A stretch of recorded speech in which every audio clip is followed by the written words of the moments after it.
Punta tayo sa lake, sa malaking lake na naging ice na siya. So, ipakita ko sa inyo because it's rare, hindi ito palagi.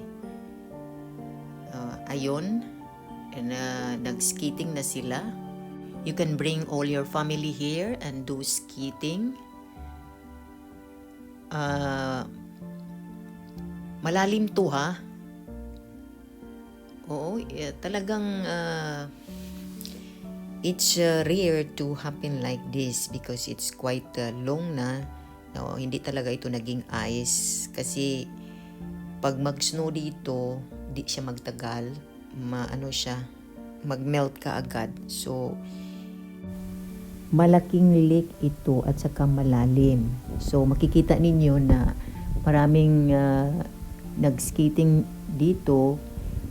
Siguro sa umaga, kasi hapon na kaming dumating dito siguro mas marami sa umaga.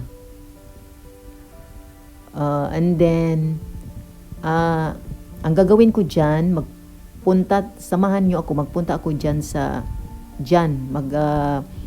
maglakad ako dyan sa tubig na naging ice. Parang gusto ko lang maramdaman kung ano bang feeling na nandoon ka sa center na tubig at saka naging ice, di ba?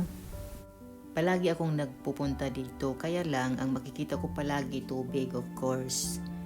At saka ngayon, talagang maglakad ako dyan. Halos lahat ng mga tao dito marunong silang mag-skating, pati mga bata. Sa atin, wala. Doon lang tayo makakita ng snow sa SM. Pag hindi magpunta sa SM, sa Maynila, or I think meron na siguro sa Cebu, hindi tayo makakita ng snow. Hindi tayo maka-experience. So, let's enjoy the creation of God, the snow, the water become ice. So, lakad-lakad lang ta para dili kulba kay di pa man ta expert anang skating, so practice pataan na. So maglakaw lang sa ta, magbaklay dia, experience dia ang dapita kung dili ba siya kulba. Kay ako'y galantaw, maragi ko gikulbaan, pero I try. Sige, ubani ko ninyo, nagbaklay na ko. Haingon daw kuno ko dito sa unahan. So, katanaw ko sa akong gitumban, kay basing mo crack siya. So, yan, nakusto nga. And then, going pagyud ko further, kay gusto kong ato dito sa unahan gayod. Diba? Nakaanak na gyud ko, wow. Nakaanak na gyud ko sa tubig nga nahimong ice. Nakalakaw na gyud ko sa tubig nga nahimong ice.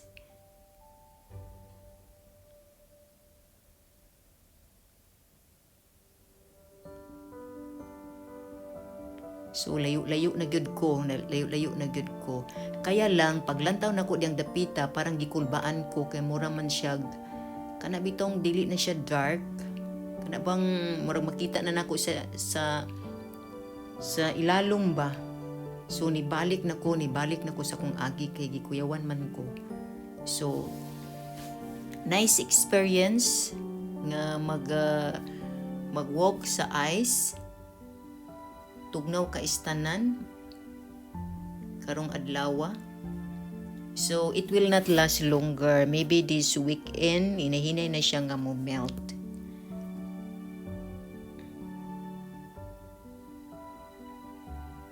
So medyo gid siya layo-layo, medyo gid siya luag gid kayo siya.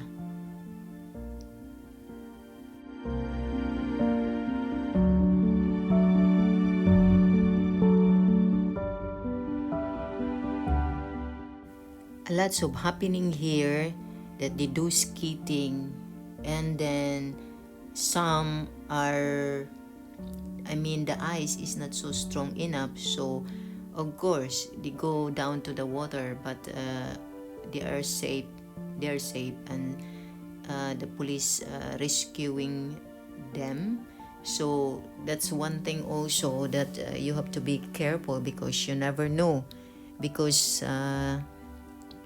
it's not long. Maybe if it is long, more than a week or 2 weeks, maybe it is reliable. But that's why you have to be careful, because in some part area there, they don't go there.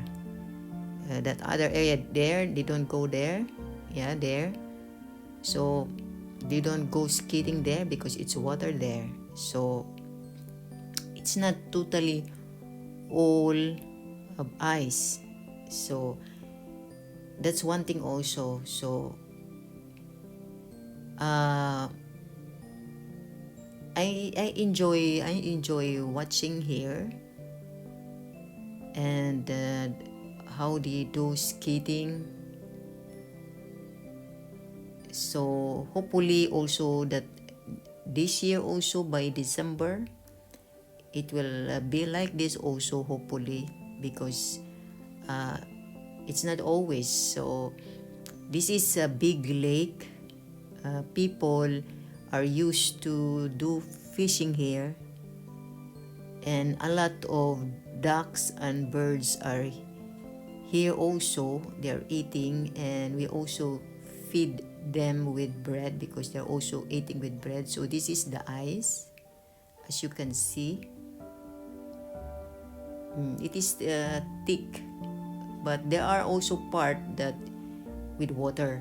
So